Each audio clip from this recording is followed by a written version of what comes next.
இந்த கிளாஸில் வந்து நம்ம பார்க்க போகிறது வந்து ஜென்ரல் இங்கிலீஷ் வந்து மெயின்ஸில் வந்து நமக்கு எப்படி இருக்குது அப்படிங்கிறத தான் வந்து நம்ம வந்து பார்க்க போகிறோம்.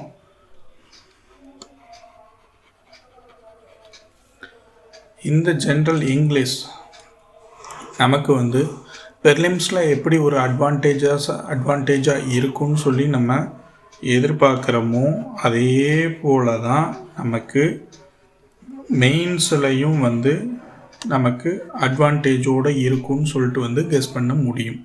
ஸோ இப்போ ஒரு அட்வான்டேஜ் என்னங்கிறத பார்க்கலாம். இப்போ வந்து நமக்கு வந்து டிஎன்பிஎஸ்சியோட குரூப் 1 குரூப் 2 எக்ஸாமுக்கான ப்ரிலிம்ஸ் வந்து 1 எக்ஸாம், சரியா? பட் அதோட மெயின்ஸ் வந்து 2 டிஃப்ரெண்ட் பேப்பர்ஸ், 2 டிஃப்ரெண்ட் பேப்பர்ஸாக வந்து இருக்க போகுது. ஸோ அப்போ 2 டிஃப்ரெண்ட் பேப்பர்ஸ்னால் நம்ம என்ன பண்ண போகிறோம் அப்படின்னு சொல்லி பார்த்தீங்கன்னா, இந்த பேப்பரில் தமிழ் தகுதி தேர்வை ஜென்ரல் தமிழ் எடுக்கிறவங்களும் எழுதணும், நம்மளும் எழுதணும், ஜென்ரல் இங்கிலீஷ் எடுக்கிறவங்களும் எழுதணும்னு தான் நினைக்கிறேன். ஏன்னா அப்படித்தான் வரும். ஏன்னா போன தடவை தமிழ் லாங்குவேஜில் மெயின்ஸ் எழுதினவங்களும் தமிழ் தகுதி தேர்வை எழுத வேண்டியதாக இருந்துச்சு. ஜென்ரல் தமிழ் எடுத்தவங்களும் வந்து தமிழ் தகுதித்தாள் தேர்வை எழுத வேண்டியதாக இருந்துச்சு. இப்போ இந்த மாதிரி ஒரு prelims 2 different mains for 2 different posts வந்து வேறு எங்கெல்லாம் இருக்குதுன்னு பார்த்தீங்கன்னா, யூபிஎஸ்சியோட ப்ரிலிம்ஸ் கம்பைன்ட் சிவில் சர்வீசஸ் எக்ஸாமோட ப்ரிலிம்ஸில் வந்து இருக்குது. அங்கே எப்படின்னு பார்த்தீங்கன்னா, ஐஏஎஸ் ஐபிஎஸ் இந்த போஸ்ட் எல்லாத்துக்கும் வந்து ஒரு எக்ஸாம். பட் ஐஎஃப்எஸ் அதாவது இந்தியன் ஃபாரஸ்ட் சர்வீஸ் பார்த்திங்கன்னா அதுக்கு வேறு ஒரு எக்ஸாமாக இருந்துச்சு. பட் அவங்க என்ன பண்ணாங்கன்னா 2013-14 சமயத்தில் வந்து அதை ஒன்றா கம்பைன் பண்ணி அதை வந்து இப்போ நமக்கு இருக்கிற மெத்தடில் ஒரு ப்ரிலிம்ஸ்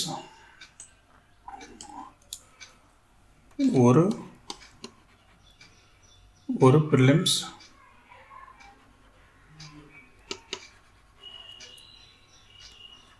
2 மெயின்ஸ்ன்னு சொல்லிட்டு வந்து மாற்றினாங்க. அப்போ ஒரு ப்ரிலிம்ஸ் 2 மெயின்ஸ்னால் அது எப்படி இருக்கும் அப்படின்னு சொல்லிட்டு பார்த்தீங்கன்னா, ப்ரிலிம்ஸ் வந்து ஒரே மாதிரி தான் இருக்கும். அப்போ ஐஎஃப்எஸ் போஸ்டிங்க்கு வந்து 100 பேர் தேவை, ஐஏஎஸ் ஐபிஎஸ் போஸ்டிங்ஸ்க்கு வந்து ஒரு 1000 பேர் தேவை. ரெண்டெல்லாம் இந்த ரேஷியோவில் தான் வரும். அப்படி இருக்கும்போது அப்போ என்ன பண்ணுவாங்கன்னா, ஹை மார்க்கிங் எடுத்த 2 எக்ஸாமுக்கும் அப்ளை பண்ணவங்களை வந்து எடுத்துக்குவாங்க. எதுக்கு? ஐஎஃப்எஸ்க்கு வந்து எடுத்துக்குவாங்க. திரும்ப 101வது ரேங்க்லேருந்து 900 ரேங்க் வரைக்கும் 1000 ரேங்க் வரைக்கும் இருக்கிறவங்கள அதை வந்து ஐஎஃப்எஸ் போஸ்டிங்க்கு வந்து ஐஏஎஸ் ஐபிஎஸ் இந்த போஸ்டிங்ஸ் வந்து அந்த 28 போஸ்டிங்ஸ்குள்ளே வந்து 2 பேருக்கும் வந்து சேர்ந்து தனியாக வரும். சரியா? இந்த வகையில் தான் வந்து நம்மளுக்கு எக்ஸாம்பிள்ஸ் இருக்குது. பட் இப்போ வந்து நமக்கு வந்து இப்போ டிஎன்பிஎஸ்சியில் நமக்கு 2 ப்ரிலிம்ஸ் கொடுத்துருக்காங்க, நமக்கு 2 மெயின்ஸ் கொடுத்துருக்காங்க அப்படின்னு சொல்லிட்டு வந்து பார்த்தோன்னா, நமக்கு ஒரு ப்ரிலிம்ஸ் 2 மெயின்ஸ் இருக்குதுன்னு சொல்லிட்டு பார்க்குறோம். இப்போ நம்ம ஜென்ரல் தமிழை எடுக்கிறோம் அப்படின்னு சொன்னோன்னா, ஏற்கனவே இப்போ ஒரு முதல் வீடியோவில் பார்த்த மாதிரி நமக்கு அதுக்குள்ள படிக்க வேண்டிய சிலபஸ் வந்து ரொம்ப வேஸ்ட்டாக இருக்கும். படிக்க வேண்டிய நுவான்சஸும் அதிகம், அதாவது ரொம்ப நுட்பமாக படிக்க வேண்டியது இருக்கும். பட் ஜென்ரல் இங்கிலீஷ் பார்த்துட்டிங்கன்னா உங்களுக்கு அப்படி வராது. சரியா? இதில் என்ன வரும்னு பார்த்தீங்கன்னா, உங்களுக்கு சிலபஸ் வந்து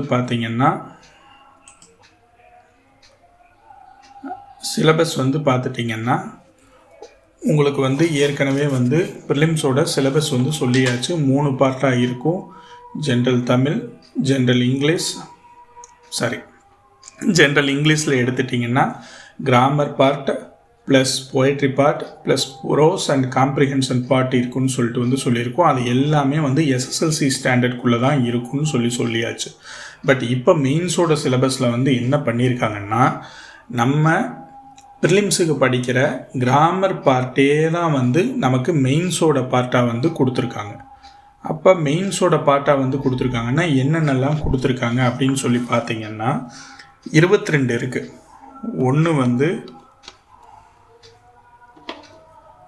வந்து நமக்கு வந்து ஃப்ரேசஸ்,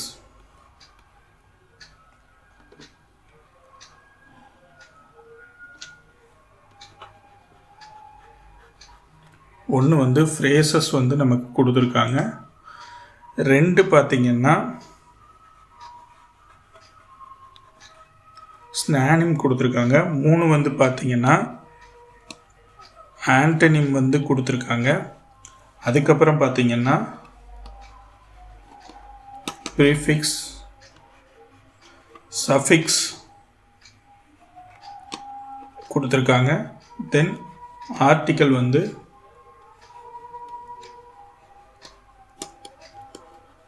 ஆர்டிகல்ஸ் வந்து கொடுத்துருக்காங்க. அதுக்கப்புறம் பார்த்திங்கன்னா ப்ரிப்போசிஷன், 6th ஒன்று வந்து ப்ரிப்போசிஷன் வந்து கொடுத்துருக்காங்க. 7th ஒன்று பார்த்திங்கன்னா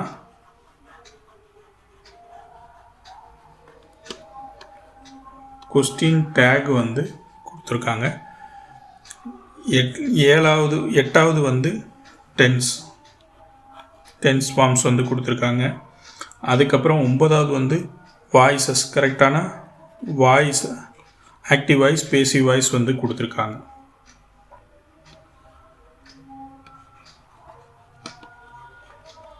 வாய்ஸஸ் வந்து கண்டுபிடிக்கணும். அதுக்கப்புறம் வந்து fill in the blanks, இதில் வந்து இன்ஃபினிட்டிவ், ஜெரண்ட் அண்ட் பார்ட்டிசிபிள் இதை பற்றிலாம் கொடுத்துருக்காங்க. அதுக்கப்புறம் வந்து சென்டென்ஸ் பேட்டர்ன். அடுத்தது பார்த்திங்கன்னா சென்டென்ஸ் பேட்டர்ன் நமக்கு வந்து கொடுத்துருக்காங்க. அதுக்கப்புறம் பார்த்திங்கன்னா ஹோமோஃபோன்ஸ்,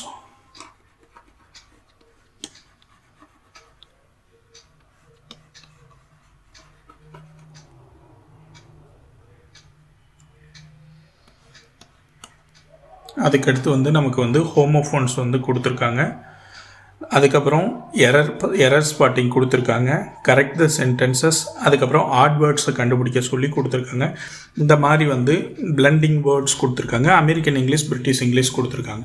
ஸோ இந்த மாதிரி வந்து நமக்கு வந்து மொத்தம் வந்து 22 டைட்டில்ஸ் வந்து கொடுத்துருக்காங்க. வெறும் அரை பேஜில் முடிஞ்சிருது. ஸோ இப்போ ஜென்ரல் அட்வான்டேஜ் என்னன்னு பார்த்திங்கன்னா, நம்ம ப்ரிலிம்ஸுக்கும் மெயின்ஸுக்கும், நம்ம ப்ரிலிம்ஸ் கம் மெயின்ஸ் இந்த இது எல்லாத்துக்கும் வந்து நம்ம ஜென்ரல் இங்கிலீஷை எடுத்து பார்க்கும்போது நமக்கு வந்து ஒரு ஜென்ரல் அட்வான்டேஜ் என்னன்னு பார்த்திங்கன்னா, ஜென்ரல் இங்கிலீஷில் வந்து 95+ எடுக்கிறது ரொம்ப ஈஸி, சரிங்களா? ப்ளஸ் நமக்கு வந்து படிக்க வேண்டிய சப்ஜெக்டும் வந்து படிக்க வேண்டிய லெசன்ஸும் வந்து ரொம்ப கம்மி. நீங்கள் வந்து ஜென்ரல் தமிழ் எடுக்கிறீங்கன்னா +1 +2 படிக்கணும், SSLC ஸ்டாண்டர்டாக இருந்தாலும் இங்கே அது தேவையில்லை. ப்ளஸ் நீங்கள் இந்த இதுக்கு ஜென்ரல் இங்கிலீஷ்க்கு படிக்கிற கிராமர் பார்ட்டவே வந்து மெயின்ஸுக்கு யூஸ் பண்ணிக்கலாம். ஜென்ரல் தமிழில் படிக்கிற இலக்கண பார்ட்டவே நீங்கள் மெயின்ஸுக்கு யூஸ் பண்ணிக்கலான்னாலும் நீங்கள் குரூப் 2 and 2A இந்த 2 எக்ஸாமுக்கும் செலக்ட் ஆகிறதுக்கான சான்சஸ் அதிகம் வேணும்னா நீங்கள் ஜென்ரல் இங்கிலீஷை எடுத்து படித்தா உங்களுக்கு வந்து அதுக்கான பாசிபிலிட்டிஸ் அதிகம்.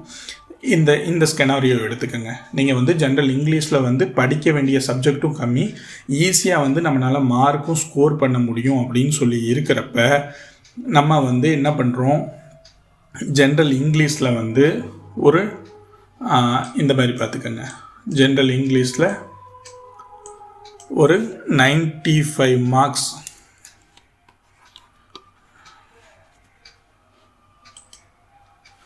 ஜென்ரல் இங்கிலீஷில் ஒரு 95% கொஸ்டின் 100க்கு வந்து அடிச்சிட்றீங்க, கரெக்டாக வந்துடுது. ப்ளஸ் மேக்ஸில் வந்து நல்லா இது பண்ணியிருக்கவங்க 20 to 23 கொஸ்டின்ஸ் வந்து நீங்கள் போடுறீங்க. மேக்ஸிமம் சம் பர்சன்ஸ் வந்து 25 கொஸ்டின்ஸும் போடலாம். இது ரெண்டுலேயும் வர்றப்ப உங்களுக்கு இதில் சிலபஸும் கம்மியாக இருக்கிறப்போ உங்களுக்கு ஜிஎஸ்க்கு படிக்கிறதுக்கான நேரம் அதிகமாகும். ஸோ அப்போ வந்து 160 to 170 கொஸ்டின்ஸ் வந்து நீங்கள் உங்களால் போட முடியும் அப்படின்னு சொல்லி வந்துச்சுன்னா 160 to 170 கொஸ்டின்ஸ்.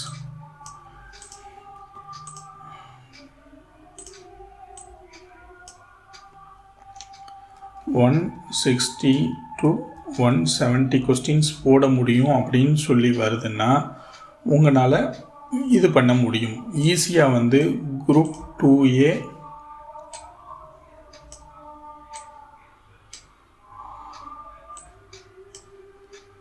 ஈஸியாக வந்து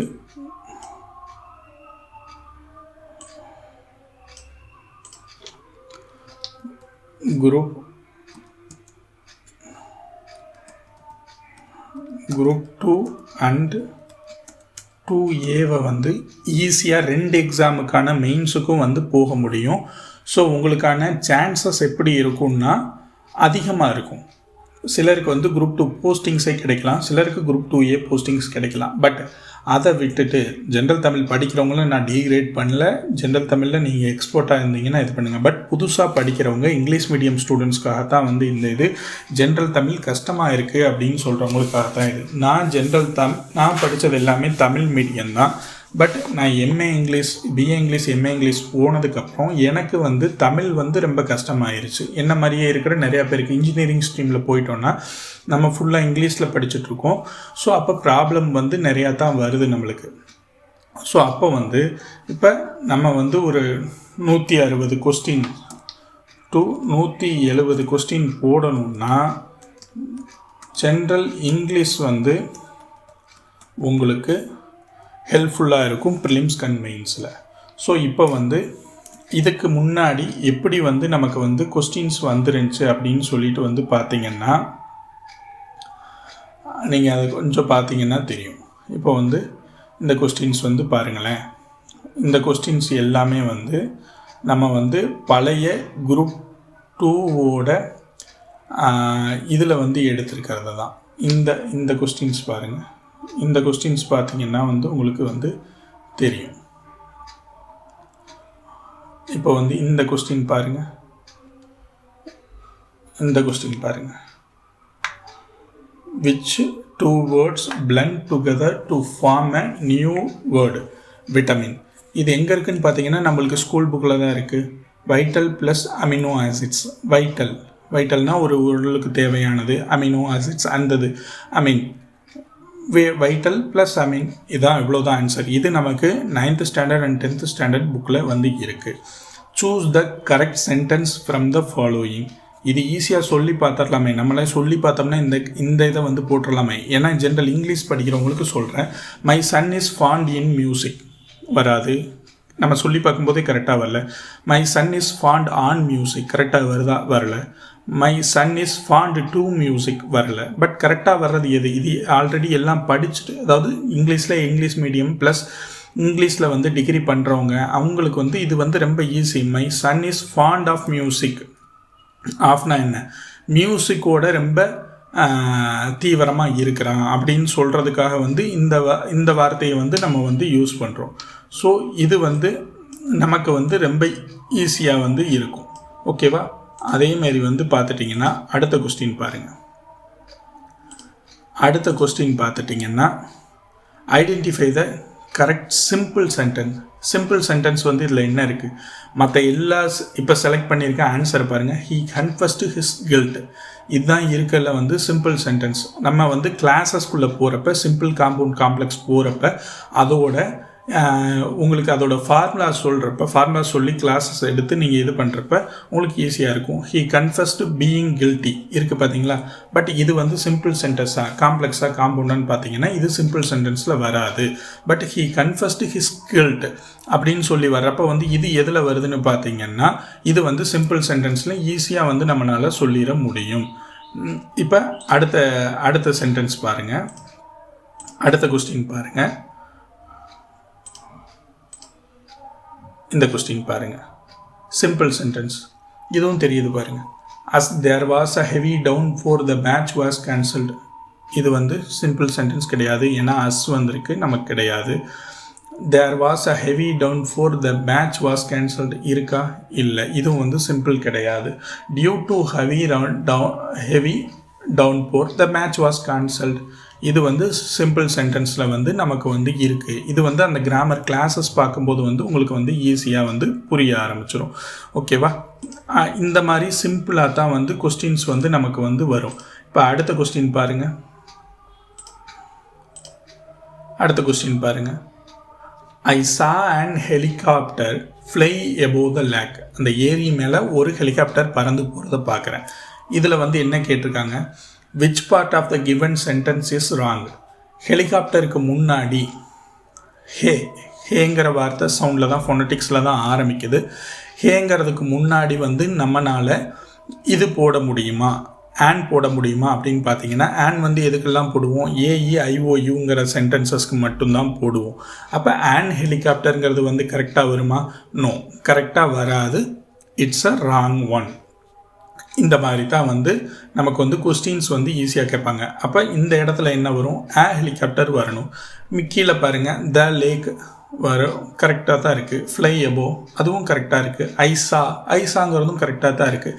அப்போ ஆட்டோமேட்டிக்காக வந்து எது தப்பான ஆன்சர், அண்ட் ஹெலிகாப்டர். அப்போ வந்து இது வந்து ரொம்ப ஈஸியாக வந்து நமக்கு வந்து புரிஞ்சிடும். ஈஸியாக வந்து அங்கே வந்து நமக்கு வந்து டைமையும் வந்து நமக்கு வந்து சேவ் பண்ணி கொடுத்துரும். ஓகேவா? இப்போ அடுத்த இது பாருங்கள். அடுத்த கொஸ்டின் பார்த்தீங்கன்னா, he asked me in dash this form. அதாவது சூட்டபிள் ஜெரண்டுனா என்னென்னு தெரியும்ல, verb ப்ளஸ் ஐஎன்ஜி சேர்ந்து வந்தால் நமக்கு வந்து ஜெரண்டுங்கிறது தெரியும். இங்கே ஜெரண்ட் எங்கே இருக்குது, ஃபில்லிங்கிற ஒரே ஒரு வார்த்தை தான் இருக்குது. டூ ஃபில்லிங், அது வந்து டூ ஃபில்லிங் சொல்லி வராது. TOO ஃபில்லிங் வராது. இது வந்து ஃபில்லிங் சொல்லிட்டு வந்து வர்ற ஜெரண்டில் தான் வந்து ஈஸியாக முடிஞ்சிடும். ஒரு பேசிக் கிராமர் ரூல்ஸில் மட்டும்தான் வந்து நமக்கு கேட்பாங்க SSLC ஸ்டாண்டர்ட் அப்படிங்கிறப்ப. இப்போ நெக்ஸ்ட் கொஸ்டின் பாருங்கள்.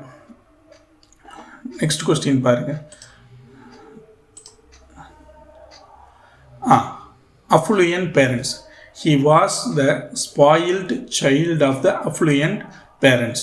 இந்த இதோட ஸ்னானிம் வந்து கண்டுபிடிக்க சொல்கிறாங்க. அஃப்ளூயண்ட்னா என்ன, நல்ல வெல்த்தியான, அதாவது he was the spoiled child of, அதாவது இவன் ரொம்ப நல்ல பணக்கார பசங்களோட வீட்டில் இருந்து பிறந்த கெட்டு போன பையன் அப்படின்னு. ஸ்பாயில்டு சைல்டு, அந்த சைல்டு வந்து ரொம்ப கெட்டு போய் ஒழுக்கம் இல்லாமல் இந்த மாதிரி இருக்கிறாங்கிற அர்த்தத்தில் வருது.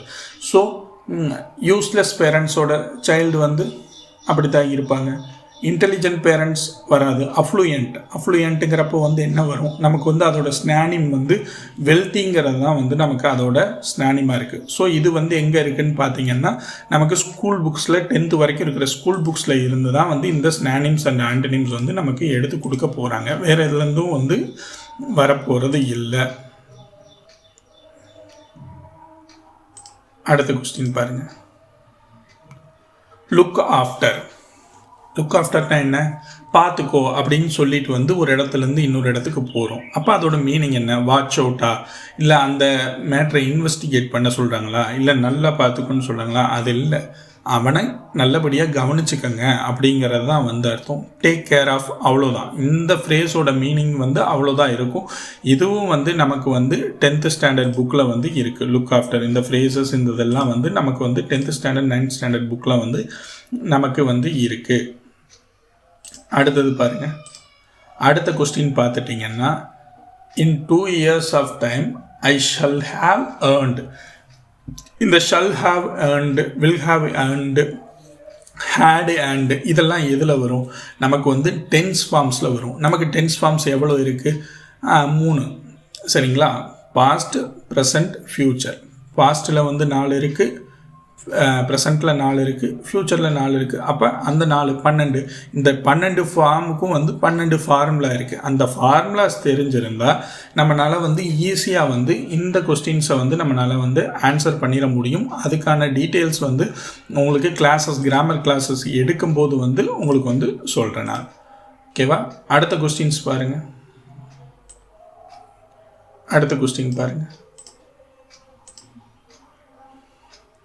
The government built a bridge dash the river. above the river வருமா? இல்லை. ஆற்று மேலேயா கட்டுறாங்க? இல்லை. Between the river. பிட்வீன் வந்தால் என்ன வரணும்? ரெண்டு ரிவருக்கு இடையில நடந்தால் தான் வந்து பிட்வீன். இந்த இடத்துல பிட்வீன் த கரைகளுக்கு இடையில பேங்க்ஸ் ரிவர் பேங்க்ஸ்க்கு இடையில வருது அப்படின்னு சொன்னால் பிட்வீன் வந்து போடலாம். அலாங் த ரிவர் கூடவே மொத்த ரிவருக்குமா கட்டிட்டு போகிறாங்க? இல்லை. அக்ராஸ் த ரிவர், இந்த இடத்துலேருந்து அந்த இடத்துக்கு ரிவரை தாண்டி போகிறதுக்காக வந்து கட்டுறாங்க. அக்ராஸ் த ரிவர், அவ்வளோதான், வேலை முடிஞ்சு. இது வந்து ப்ரிப்போசிஷன் வந்து நமக்கு வந்து 9th and 10th ஸ்டாண்டர்ட் புக்ஸில் வந்து இருக்கிறது தான்.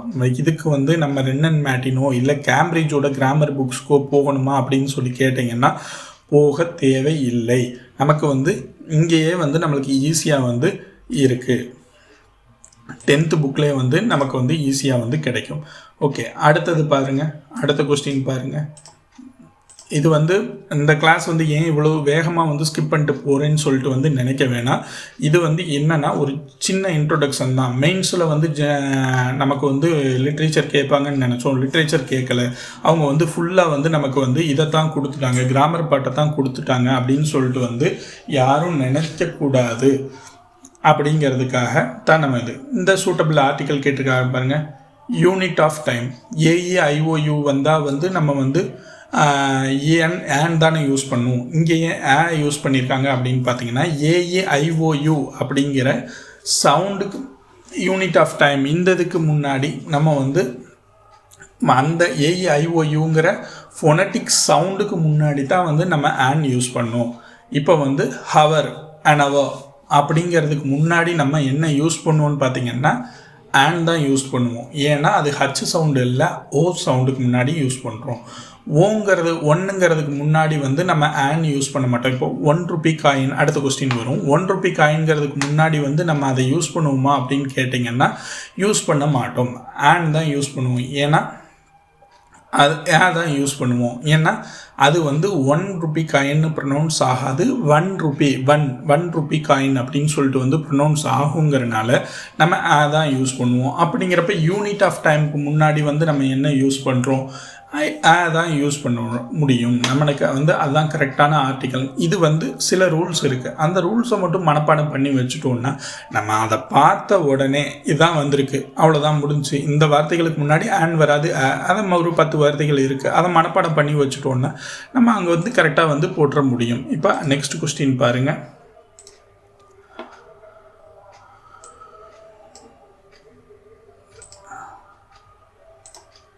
நெக்ஸ்ட் கொஸ்டின் பாருங்கள்.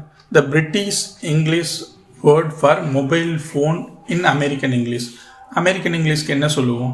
ஸ்மார்ட் ஃபோனுங்கிறது வந்து நமக்கு வந்து ஆண்ட்ராய்ட் ஃபோன்ஸை யூஸ் பண்ணுவோம். டச் ஃபோனுங்கிறது வந்து அது டச் ஸ்க்ரீன் இருக்கிற மொபைல். அப்போ வந்து மொபைல் ஃபோனுங்கிற இங்கிலீஷ் வேர்டுனா அதுக்கு வந்து அமெரிக்கன்ஸ் வந்து எப்போவுமே மாற்றி ஒரு வேர்டு யூஸ் பண்ணுவாங்க. இப்போ இங்கே ட்ரக்குனா அங்கே லாரி, இங்கே வந்து பெட்ரோல்னா அங்கே வந்து கேஸ் ஆர் ஃபியூல், இந்த மாதிரி சொல்லிட்டு இருக்கிறதுல வந்து இங்கே மொபைல் ஃபோன்னா அங்கே வந்து என்ன இருக்கும்? செல்ஃபோனுங்கிற வார்த்தை தான் வந்து இருக்கும். இது வந்து நமக்கு 10th புக்கில் 9th and 10th புக்கில் இருக்கிறத தான் வந்து இங்கே வந்து கொஸ்டினாக வந்து கேட்டிருக்காங்க. ஸோ இது வந்து ஈஸியாக வந்து நமக்கு வந்தது. இது வந்து நமக்கு வந்து ப்ரிலிம்ஸோட கொஸ்டின்ஸை வந்து நம்ம வந்து மாடலாக எடுத்து வந்து நம்ம பார்த்துட்ருக்கோம். அடுத்த கொஸ்டின் பாருங்கள். அடுத்த கொஸ்டின் பார்த்தீங்கன்னா வெர்பு ப்ளஸ் நவுன் வராமல் வந்திருக்கிற வார்த்தை எது அப்படின்னு சொல்லி கேட்குறாங்க. வாட்சுங்கிறது என்ன? வெர்பு. மேனுங்கிறது வந்து நவுன். இது வந்து வெர்பு ப்ளஸ் நவுனில் வருது. ஸோ இது வராது. பிளேங்கிறது வந்து வேர்ப், கிரவுண்டுங்கிறது வந்து நவுன். ஸோ இதுவும் வராது. கால்ங்கிறது வந்து வேர்ப், டாக்ஸிங்கிறது வந்து நவுன், அதுவும் வராது. மோட்டாருங்கிறது என்ன? It's a noun. சைக்கிள்ங்கிறது வந்து என்ன? It's also a noun. அப்போ இது ரெண்டும் சேர்ந்து நவுன் ப்ளஸ் நவுன் வர்ற வார்த்தை எது? மோட்டார் சைக்கிள்ங்கிற வார்த்தை தான் வந்து நம்மளுக்கு நவுன் ப்ளஸ் நவுனில் வருது. ஸோ இது ஒன்று தான். வெர்ப் ப்ளஸ் நவுனில் வராத இந்த வார்த்தை எது? இது மோட்டார் சைக்கிள். அவ்வளோதான். இவ்வளோதான் வந்து உங்களுக்கு ஜென்ரல் இங்கிலீஷ் வந்து கொஸ்டின்ஸ் வந்து கேட்கறதுக்கான சான்சஸ் வந்து அதிகமாக இருக்குது. ஸோ இந்த இதில் வந்து ஜென்ரல் இங்கிலீஷ் எடுத்திங்கன்னா ஏற்கனவே சொன்ன மாதிரி நீங்கள் குரூப் 2 அண்ட் 2A ரெண்டுக்கான மெயின்ஸுக்காக செலக்ட் ஆகிற சான்சஸ் வந்து ரொம்ப அதிகம். இது எந்த விதத்துலையும் ஜென்ரல் தமிழ் ஸ்டூடெண்ட்ஸை வந்து டீக்ரேட் பண்ணுறதுக்காக வந்து நான் சொல்லலை. ஏன்னா நீங்கள் தமிழில் படிக்க வேண்டியது, ப்ரிலிம்ஸ்க்கு படிக்க வேண்டியதுங்கிறது வந்து நீங்கள் ஜிஎஸ்க்கு எந்த அளவுக்கு படிக்கிறீங்களோ அந்தளவுக்கு வந்து ப்ரிலிம்ஸுக்கும் வந்து படிச்சாகணுங்கிற ஒரு இதில் தான் வந்து நம்ம சொல்கிறோம். உங்களுக்கு ஈஸியாக்கிறதுக்காக வந்து உங்களுக்கு எது தேவைன்னு சொல்லி பார்த்தீங்கன்னா, உங்களுக்கு வந்து ஜென்ரல் இங்கிலீஷ் வந்து உங்களுக்கு கம்பேரிட்டிவ்லி ஈஸியாக இருக்குங்கிறது தான் வந்து நான் வந்து